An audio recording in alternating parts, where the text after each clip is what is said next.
Bom dia a todos e todas. Que a graça do nosso bom Deus esteja e permaneça conosco nesse tempo de culto, de encontro, de celebração, onde podemos, na companhia de Deus, na companhia dos irmãos e irmãs, termos um tempo certamente maravilhoso, bem aproveitado e também de estímulo, de desafio para a nossa vida. Assim nós nos colocamos humilde e alegremente na presença do Senhor, desejando que todos nós hoje possamos sair daqui de alguma forma inspirados e desafiados. Amém. Quero te convidar a cantarmos o primeiro hino desta manhã, e para tanto você pode tomar o seu assento. Número 251 do nosso cenário tradicional.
Temos a condição de louvar a Deus de muitas formas, dentre elas cantando, e mesmo quando não sai bem afinado, quando a gente não conhece bem a melodia, se nós temos a intenção de louvar a Deus, certamente esse louvor é verdadeiro. E eu quero te convidar a continuarmos louvando a Deus agora em oração. E assim nós queremos agradecer a Ele, queremos bendizer o Seu nome, também queremos colocar a nossa vida em dia perante Ele. Quero te convidar, na medida do possível, a ficar em pé para um momento de oração. Pai amado, Deus bondoso, nós queremos te louvar e te bendizer por este dia agradável que ora se anuncia. Sabemos também que hoje será um dia mais quente, mas nós queremos já te agradecer, Pai, porque temos recursos que Tu nos permites de termos socorro, abrigo, quando faz muito calor ou até mesmo quando faz muito frio. Temos essas histórias percorrendo a Bíblia, por isso nós também sabemos que ainda hoje Tu nos acode, nos socorre, nos acolhe e também nos impulsiona. Assim sendo, Pai, nós te agradecemos por ter nos convidado, nos motivado e nos possibilitado de estarmos aqui na Tua casa, de estarmos neste momento de culto em Tua presença, na presença de nossos familiares, irmãos, amigos. Obrigado, Deus, por mais esta oportunidade. Aproveitando também este momento, Senhor, nós queremos confessar-te todos os nossos pecados. Tu conheces tudo que se passa conosco e em nós. Tu conheces, Senhor, o que de nós flui por meio de palavras, atitudes, omissões, tudo aquilo, Senhor, que te agrada, mas também aquilo que não te agrada. E especialmente, Pai, aquilo que não te agrada, nós queremos agora pôr a limpo diante de Ti, pedindo que Tu nos perdoes, Senhor, todos os pecados, as falhas, as omissões, e que neste perdão, Senhor, Tu estejas também concedendo conjuntamente uma motivação, uma inspiração, um desafio, para que possamos também ser melhores cristãos, melhores irmãos, melhores cidadãos. Pai, permita-nos que através do testemunho que de nós também pode ser dado, com base, com fortalecimento do que temos recebido de Ti, possamos alcançar outras pessoas, instituições, possamos, Senhor, também ser efetivos no cuidado da Tua criação. Pai amado, ajuda-nos em tudo isso, a que tenhamos o perdão e a que sejamos testemunhas vivas do Teu querer. Esteja, Senhor, com nossos familiares, onde quer que estejam neste momento, com os demais irmãos desta comunidade, com as pessoas que estão carecendo agora de qualquer coisa, Pai. Acompanha, esteja presente, consolando e fortalecendo. Esse é o nosso pedido inicial, que o fazemos em nome de Jesus. Amém. Você pode tomar o seu assento e cantaremos o próximo hino, número 209.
Quem puder ficar em pé para acolher, para receber esta palavra do Senhor, convido que o faça.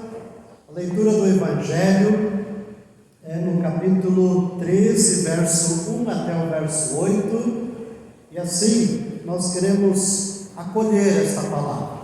E por que nós nos colocamos em pé na medida do possível, né? Temos a irmã que tem dificuldade em ficar em pé. Se alguém mais tem dificuldade quando eu convido a ficar em pé, por favor, fique à vontade, né? É assim que quando a gente está diante de uma autoridade, nós nos colocamos em pé, não é assim? Em qualquer cerimônia, diante da palavra de Deus, na medida do possível, nós também queremos ficar em pé, porque ela é cheia de autoridade, porque é a palavra que vem do Senhor.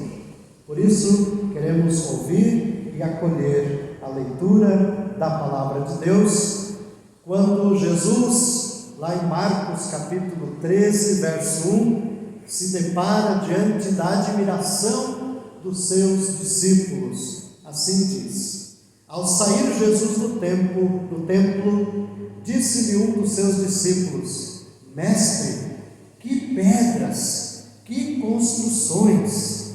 Mas Jesus lhe disse: vês estas grandes construções? Não ficará pedra sobre pedra que não seja derribada. No Monte das Oliveiras, defronte do templo, achava-se Jesus assentado quando Pedro, Tiago, João e André lhe perguntaram em particular: dize-nos quando acontecerão estas coisas, e que sinal haverá quando todas elas estiverem para cumprir-se. Então Jesus passou a dizer-lhes: vede que ninguém vos engane. Muitos virão em meu nome, dizendo: eu sou, e enganarão a muitos.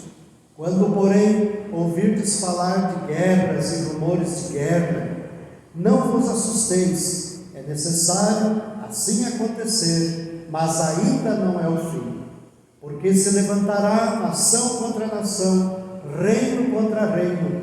Haverá terremotos em vários lugares e também fomes. Estas coisas são só o princípio das dores. Amém. Até aqui. Ainda em pé, queremos acolher a leitura da palavra de Deus do profeta Daniel, capítulo 12, verso 1 até 13. Esta palavra vai nos acompanhar na reflexão logo em seguida.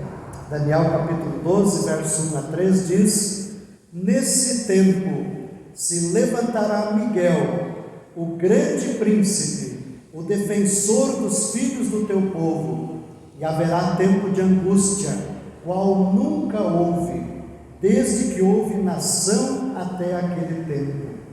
Mas naquele tempo será salvo o teu povo, todo aquele que for achado escrito no livro. Muitos dos que dormem no pó da terra ressuscitarão, uns para a vida eterna e outros para a vergonha e horror eterno.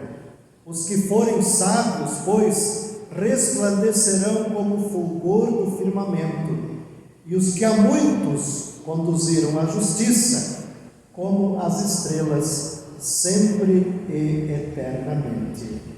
Amém. Pode tomar o seu assento, fique à vontade. E vamos meditar nesta última palavra do profeta Daniel. No último culto de confirmação que tivemos aqui na comunidade, eu usei um pedaço, um trecho do livro de Daniel. E lá eu fiz uma explicação. Quem esteve aqui vai lembrar. Quem esteve naquele momento, está aqui, vai lembrar de que Daniel fazia parte da elite religiosa, política de Israel, que foi levado, então, ainda quando jovem, adolescente, é muito provável, foi levado escravo, foi levado para servir no palácio do rei Nabucodonosor. E para este serviço, ele, juntamente com outros jovens, foram treinados numa escola, especialmente constituída para essa finalidade, para instruir então os jovens que já tinham uma base de instrução para poderem servir no palácio de Nabucodonosor. E lá Daniel então serviu como profeta, interpretando sonhos, anunciando a vontade de Deus para as demais pessoas que também tinham sido levadas cativas para servirem no palácio, servirem ao rei Nabucodonosor. Agora, no finalzinho do livro de Daniel, capítulo 12, é o capítulo final deste livro, nós temos aqui uma revelação que foi dada a Daniel, e ele escreveu essa revelação, e essa revelação ela começa já no capítulo 10. Então, o capítulo 10, 11 e 12 fazem parte de toda essa última revelação que Daniel recebeu diretamente de um anjo, de um mensageiro de Deus. E essa é a função dos anjos de Deus, serem mensageiros. Você vai encontrar isso em vários relatos da Bíblia, que quando aparece um anjo, ele vem com a tarefa de ser um emissário, um mensageiro de Deus para alguma situação muito especial e muito específica, né? Isso ainda pode ser, ainda é uma realidade nos nossos dias. Ainda podem acontecer eventos como estes relatados na Bíblia, né? Mas lembrando que não é em cada linha da Bíblia que vai aparecer um anjo. São histórias, são relatos de momentos muito especiais. E Daniel está passando por um momento muito especial. Ele percebe que, apesar de ele ter sido profeta durante muitos anos, na companhia também de outros profetas, o povo de Deus que havia sido levado para a Babilônia, durante muito tempo havia conseguido conservar a fé, os costumes, a cultura que eram dos seus antepassados. Inclusive no início do relato, né, do livro de Daniel, há um relato onde ele se nega, mas ele faz isso de uma forma muito diplomática, onde ele se nega a contaminar-se com a comida que era servida no palácio de Nabucodonosor. Ele pede uma concessão de que então ele e os seus amigos não comam das frutas, nem bebam, não comam da comida, nem bebam da bebida oferecida no palácio, e essa concessão lhe é feita. Então ele consegue se manter nessa questão dos alimentos, que era parte do culto, da cultura judaica muito observada, com muitos critérios. Ele consegue se manter, mas ele percebe que nem todas as pessoas estavam conseguindo manter a sua fé, os seus costumes, e estavam já se acostumando a um novo estilo de vida que eles estavam experimentando então nessa nova realidade. Ele está muito triste com isso, e ele está então à beira de um rio. Esse relato está ali no capítulo 10, como eu disse, 10, 11 e 12, esse relato, e lhe aparece um anjo que começa, em primeiro lugar, a consolar ele, primeiramente. Ele precisa ser consolado, para que ele depois possa continuar consolando outras pessoas. E esse é o cuidado de Deus para com a nossa vida. A gente precisa estar bem para conseguir também levar um ânimo, uma mensagem positiva ou até mesmo de desafio para outras pessoas. Nem sempre a gente vai estar 100%, não é? Mas a gente precisa também estar bem para podermos levar coisas boas a outras pessoas. E Deus cuida de nós nesse sentido, assim como cuidou de Daniel. Depois vem o relato de como acontecerão os fatos seguintes na história. Então, esta palavra que Daniel recebe, ela é para ele, ela é também para o reino de Israel, que havia ficado enfraquecido, é também para as pessoas que estão lá na Babilônia. E esta mensagem diz respeito tanto ao tempo presente, como também ao tempo futuro. O capítulo final, então, deste livro, fala que o povo de Deus está para enfrentar guerras. Não guerras, depois a história vai mostrar, que não são guerras diretas contra o povo, mas que há guerras entre povos e o povo de Deus está no meio desta guerra, está no meio desta batalha. A gente às vezes se sente assim também, né? Em que pessoas estão disputando poder e a gente acaba sofrendo influências, né? Tanto políticas como econômicas destas disputas. Claro que num grau muito menor do que o povo de Israel teve que enfrentar naquele tempo, porque representava para eles, além já da escassez que estavam sofrendo, ainda iam enfrentar mais dificuldades, porque o pouco que tinham ainda seriam consumidos pelos povos em guerra que por ali passavam. Mas o texto diz assim: neste tempo se levantará Miguel, o grande príncipe, o defensor dos filhos do teu povo. Quem é este Miguel? Não é nenhuma pessoa, é um arcanjo, é o arcanjo Miguel, que é um dos principais dos anjos. Então, quem fala com Daniel naquele momento é um anjo, um emissário de Deus, e ele diz, anuncia ao povo que Deus vai enviar um arcanjo, um ser superior, que é uma espécie de comandante dos anjos, e que é o grande guardião do povo de Israel. Deus vai mandar agora este guardião para cuidar de vocês. Ele é o defensor dos filhos do teu povo. Naquele tempo será salvo o teu povo, diz o anjo para Daniel. Neste tempo também ressurgirão do pó.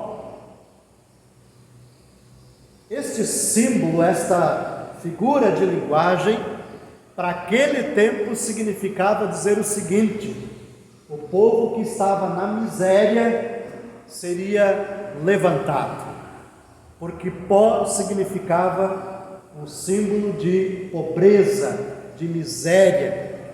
Inclusive quando pessoas estavam num grande dilema de vida, elas numa postura de cerimonial, de culto, elas se deitavam no chão e jogavam poeira e cinza sobre a sua cabeça, como um sinal de extrema humildade. Então, esta linguagem usada aqui é uma linguagem muito familiar para o povo de Israel, dizendo que Deus, através desse arcanjo Miguel, vai fazer o povo ressurgir do pó. A situação de humilhação e de humildade que estavam passando seria também passageira. Ela era uma realidade, mas estava por passar. Claro, aqui é usada a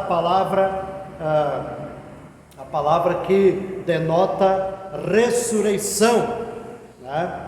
Muitos dos que dormem no pó da terra ressuscitarão. Usa a palavra ressurreição, mas essa ideia da ressurreição ainda não era uma ideia muito clara para o povo de Israel. Ela vai se tornar depois uma ideia mais firme, com mais elementos, com mais argumentos, um pouco mais tarde. Mas aqui ela já é usada no sentido de que haverá uma nova vida, haverá um ressurgimento. Nós também esperamos por isso em nossos dias, de que as situações que nos preocupam, de que quando a gente vai ao posto de combustível ou ao supermercado, a gente espera que esta condição, esta situação, ela melhore daqui a um tempo. Porque a gente pensa assim, não pode continuar assim como está, né? Quando a gente olha também para a política do nosso país, a gente fica pensando, olha, precisa melhorar bastante, em todas as áreas, né? Sem aqui citar este ou aquele, mas a gente sente que precisa melhorar. Portanto, esta expressão de ressuscitar, de ressurgir a partir do pó, é uma palavra de encorajamento. Também diz aqui que todas as pessoas que se mantiverem fiéis à palavra de Deus, se mantiverem fiéis aos princípios de Deus, porque é justamente isso que está entristecendo ao Daniel.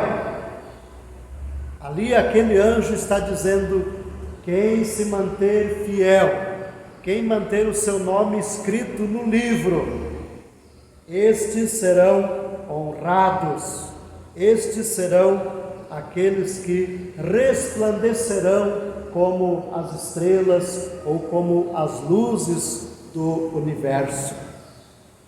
Naturalmente, há um aspecto também de aplicação desta visão profética para o tempo de Jesus.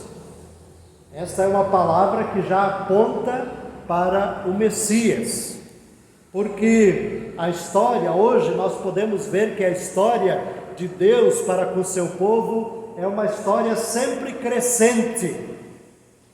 Ela nunca é uma história que volta lá atrás, ou que simplesmente é interrompida. Embora nós vamos encontrar na Bíblia momentos em que parece haver uma espécie de silêncio da parte de Deus.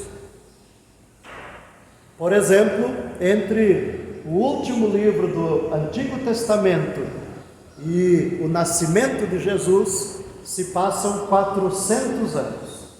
Numa virada de folha da Bíblia, nós temos um espaço de 400 anos onde não há a manifestação concreta de nenhum profeta para o povo de Deus. Então há essas espécies de silêncios, mas nunca haverá uma interrupção no plano de Deus. Sempre haverá algo crescente. Então nós podemos perceber que Deus ali manda um anjo para falar com Daniel, dizendo que virá um arcanjo para proteger o povo.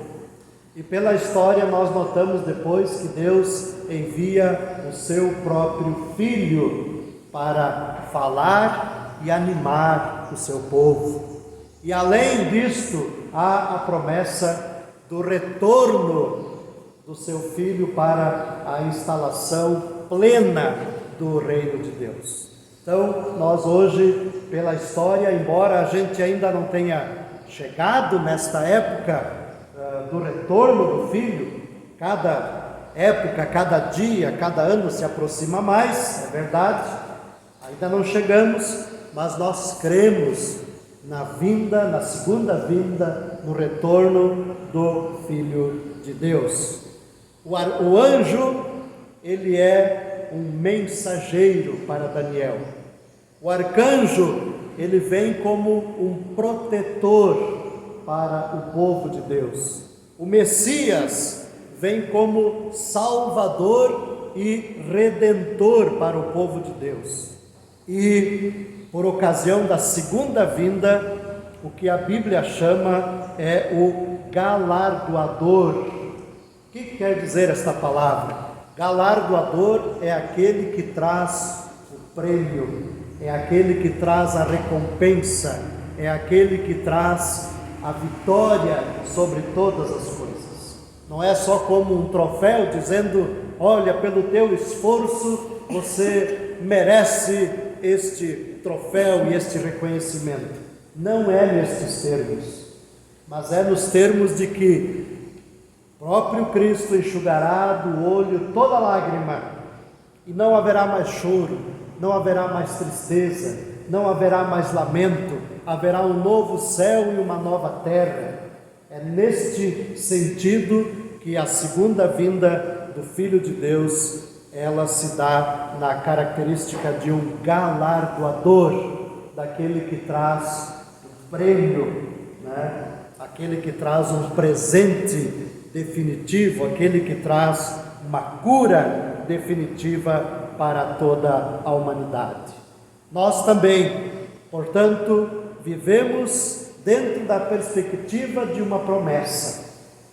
Daniel recebe uma promessa para ele, para o seu povo, para ele no presente, para o seu povo no futuro, e isto se concretizou, e nós estamos vivendo dentro de um período onde também se concretiza as promessas de Deus. É verdade que nós muitas vezes olhamos ao nosso redor e temos a sensação de que caminhamos sempre para algo pior e não para algo melhor.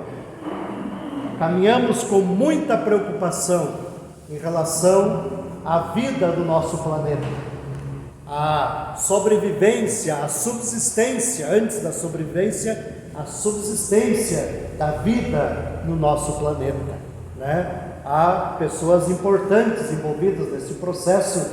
Acabou de acontecer um grande congresso mundial nesse sentido, né? Mas também há outros aspectos que nos preocupam. Cada vez mais notícias trágicas, cada vez mais tragédia. Claro que a gente sabe que a notícia que vende bem é a notícia espalhafatosa, é a notícia trágica, é a notícia sensacionalista. A gente sabe que a que vende mais é esta. Mas, por outro lado, não podemos negar a existência dessas notícias. Então, nós sabemos que o tempo se aproxima, o tempo da volta de Jesus se aproxima cada vez mais. Eu, por mim, tranquilamente poderia ser logo. Da minha parte, poderia ser logo. Tenho vários projetos, né, pai? Temos muitos projetos que a gente tem lá por fazer, mas eu deixaria isso tudo para trás, para experimentar, para viver essa nova vida, novos céus, nova terra, que o Senhor Jesus prometeu, que Deus prometeu na pessoa do Senhor Jesus. Enquanto esse tempo da vinda de Jesus não acontece, nós continuamos com o desafio de vivermos uma vida com sabedoria. É isto que aponta também a mensagem do anjo, quando ele diz que os que forem sábios, ou seja, aqueles que buscam a sabedoria. Para ser sábio é preciso buscar a sabedoria, é preciso. Sabedoria e conhecimento são importantes, mas eles não são a mesma coisa, porque conhecimento hoje nós temos tanto que nem damos conta de assimilar. O problema não é falta hoje de conhecimento e de informação, mas a grande questão é a sabedoria para lidarmos com isso tudo. Nós temos nossos jovens hoje com acesso a um incontável número de conhecimentos, de saberes, né, de ciência. Os jovens hoje têm argumentos já muito bem estruturados, porque há muita informação. mas ao mesmo tempo a gente não vê eles lidando com sabedoria, com os aspectos relevantes da vida, porque isso se aprende na vivência, se aprende no exercício da vida, aplicando o conhecimento ao tempo que se vive também a vida. E a Bíblia nos diz que o princípio da sabedoria é o temor, é o conhecimento de Deus. Então, se nós pensamos em sabedoria de fato, não podemos tirar do nosso horizonte a vontade e a palavra de Deus. Também aqui o anjo diz para Daniel que além da sabedoria, também resplandecerão aqueles que tiverem o seu nome escrito no livro, naturalmente, e aqueles que forem, aqui no verso 3, deixa eu ler aqui só para não perder, e os que a muitos conduziram à justiça, ou seja, aquelas pessoas que tiveram a paciência, a capacidade de levarem pessoas ao conhecimento da justiça de Deus. O aspecto imediato que nós temos aqui é que para Daniel está sendo dito: se você continuar perseverante, levando pessoas até o conhecimento, o exercício da justiça de Deus, você será alguém que vai ser recompensado. Mas esta mensagem também se aplica para os nossos dias, né? Na medida que nós temos uma tarefa profética como povo de Deus no nosso mundo de hoje, né? E essa tarefa profética não é simplesmente fazer como o povo de Deus naquele tempo estava fazendo, se acomodando, assimilando as coisas que vêm simplesmente sem questionar, deixando valores de lado para assumir novos valores, ou quem sabe até valores que não são da vontade de Deus. Mas nós hoje temos uma tarefa profética de continuarmos vivendo a palavra, a vontade de Deus, e também levando essa mensagem adiante. Portanto, aqueles que levam a mensagem, aqueles que levam a justiça de Deus adiante. E essa é uma tarefa bem necessária, não é assim muito fácil de ser exercitada, porque ela é de confronto muitas vezes, mas ela se faz necessária. Claro que a sabedoria é requerida para o exercício desta mensagem profética. Nós não vamos simplesmente dizer para as pessoas, ou apontar o dedo, colocar o dedo na ferida, sem também apontarmos uma solução, um caminho, uma saída. Porque criticar, se revoltar, apontar o dedo, botar o dedo na ferida, isso muitas vezes até é mais fácil do que tu apontar uma solução para isso. E para apontar uma solução, apontar uma saída, é necessário sabedoria. E essa sabedoria vem na nossa caminhada com Deus. Como a própria Bíblia diz, o princípio da sabedoria é o temor a Deus. Que assim esta palavra, ela é muito mais ampla, naturalmente, é um pequeno recorte de uma fala angelical maior.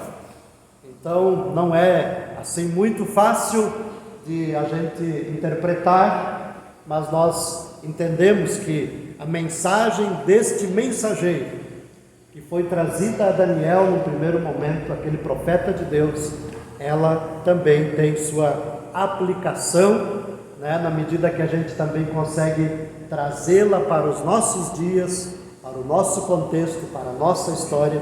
Na medida que a gente consegue fazer isso, ela é uma palavra que nos serve para hoje. Eu desejo que o Espírito Santo de Deus continue trabalhando a nossa mente, o nosso coração, a nossa vida toda, para que a gente possa aprender com a palavra de Deus e também termos sabedoria e levarmos a justiça de Deus adiante. Amém. Oremos. Eu quero te convidar, doce e amado Pai, nós te louvamos e te bendizemos, querido Deus, pela oportunidade deste encontro, por podermos meditar na Tua Palavra, por podermos encontrar na Tua Palavra descrições de acontecimentos extraordinários, mas também de promessas para o nosso cotidiano, para o nosso dia a dia. Então, Senhor, assim como também Tu requisitas por meio da Tua Palavra, que tenhamos sabedoria, que sejamos testemunhas vivas do Teu querer, anunciando a Tua justiça, nós te pedimos, ó Pai, que nos fortaleça para tanto. Permitas que possamos confessar a nossa fé firmemente em toda e qualquer circunstância. Que assim, Senhor, mesmo não gritando em alta voz no que nós acreditamos, mas que possamos testemunhar através do nosso falar, do nosso agir e até mesmo do nosso pensar em quem nós cremos e qual é a base dessa nossa fé, dessa nossa crença. Ajuda-nos, Senhor, com o Teu Espírito Santo, a que possamos meditar na Tua Palavra, fixando a Tua vontade em nossa vida e também exercitando a Tua vontade no nosso viver. Pai amado, nós queremos pedir-te pelos aniversariantes de hoje, aqueles que passaram, os que virão, que Tu estejas, Senhor Deus, renovando a Tua vida, fortalecendo, Senhor, tudo aquilo que porventura tira o ânimo, tira a energia vital, tira até mesmo a fé. Que Tu, Senhor, anime, fortaleça e dê muitas alegrias ainda a essas queridas pessoas que estão completando mais um ano de vida. Também nós te pedimos, Senhor, pelas pessoas enfermas, te pedimos, ó Pai, pelas pessoas que estão sem esperança, que também estão sem mantimentos na sua casa, que estão sem emprego, que estão sem perspectiva para os seus relacionamentos. Senhor Deus, acuda cada uma destas pessoas. Envia também os Teus anjos como mensageiros da Tua Palavra. Usa-nos, Senhor, também como estes mensageiros, como os Teus anjos, para levarmos a Tua Palavra, também para levarmos o alimento, levarmos, Senhor, um gesto de esperança. Senhor Deus, também ilumine, instrua, capacite nossos governantes, para que eles possam também exercer com fidelidade aquilo que se propuserem. Abençoe também as lideranças da nossa igreja, para que possam ouvir a Tua voz e possam também pensar uma igreja que seja de fato o Teu reino já agora presente. Tudo mais que temos, Senhor, colocamos diante de Ti e o fazemos agora unidos em oração com a oração que aprendemos de Jesus. Pai nosso que estás nos céus, santificado seja o Teu nome, venha o Teu reino, seja feita a Tua vontade, assim na terra como no céu. O pão nosso de cada dia nos dá hoje, e perdoa-nos as nossas dívidas, assim como nós também perdoamos aos nossos devedores. E não nos deixes cair em tentação, mas livra-nos do mal, pois Teu é o reino, o poder e a glória para sempre. Amém. Receba a bênção do nosso Deus, e o Senhor Deus te abençoe e te guarde, que Ele faça resplandecer o seu rosto sobre a tua vida e tenha misericórdia de ti. E sobre a tua vida o Senhor levante a sua face e lhe conceda a sua paz. Em nome do Pai, do Filho e do Espírito Santo. Amém. Vamos na paz do nosso Senhor Deus, até o nosso próximo encontro. Abençoado domingo.